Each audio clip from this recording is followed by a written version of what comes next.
Hello, Remnant friends. I have a subject that I just want to share just a few minutes with you. We get an awful lot of mail and emails, and as I travel around speaking, people come up and ask me, and here's what they say. I would love to do a zip code mailing or get the Great Controversy or other books out in the mail, but what if not everyone reads them? I know they don't. And the answer is, you're absolutely right. Not everyone is going to read those books. But really, what is our concern? And to answer that, I would like to share this parable, and I know you all have heard of it, but I think it really applies to the book work or any other work getting it out. Let me put my glasses on so I can see something here. In the parable, and there's three of them, and I think it's tremendous. You ought to read all three. But this that I'm going to read is in Matthew. It's chapter 13, and it's verse 18. Here's what it says. Therefore, hear the parable of the sower. When anyone hears the word of the kingdom and does not understand it, then the wicked one comes and snatches away what is sown in the heart. So we have this parable that says the seed, which is the word of God, it gets sown, but it gets sown by the wayside. And one of the parables in Luke, it says the birds come and eat it. Here it just says, which I think is pretty good, the wicked one comes and snatches it away, which is sown in the heart. This is he who receives seed by the wayside. So there's one instance. Here's another instance. The next one, verse 20. But he who received the seed on stony places, this is he who hears the word and immediately receives it with joy. Yet he has no root in himself, but endures only for a while. For when tribulation is or persecution arises because of the word, immediately he stumbles.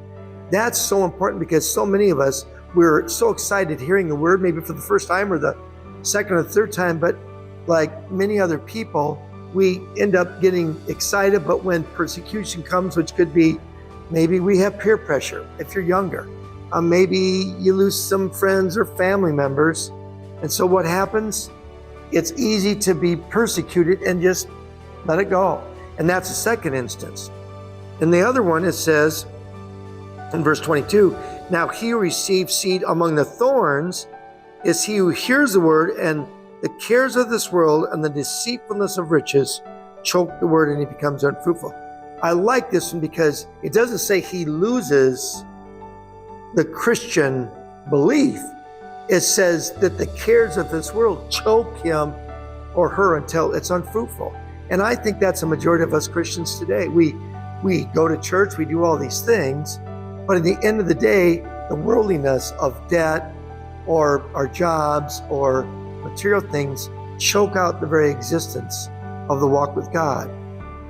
Okay, now the very last one in verse 23, it says, but he who receives seed on the good ground is he who hears the word and understands it, who indeed bears fruit and produces some 100-fold, some 60, and some 30. So here's the thing. If you get those books out, which I think is important, anyone should get books out. Whether you go door to door, knock on those doors, or do zip code mailings, our job is to get the word out.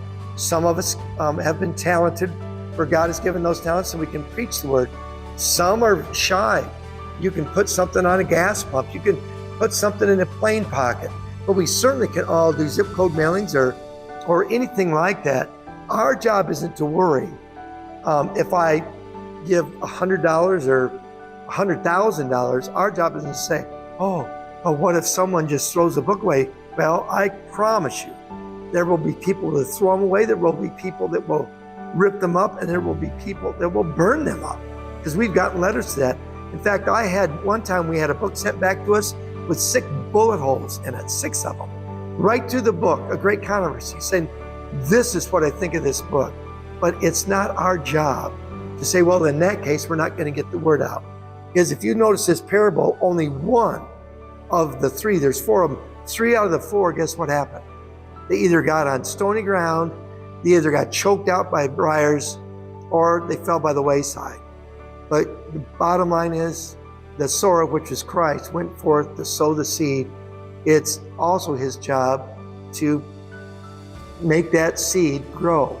And that's only if we choose. So my goal today for you and for myself and for all of us, let's get the word of God out in whatever way he's asking us, and let God give the increase. God bless.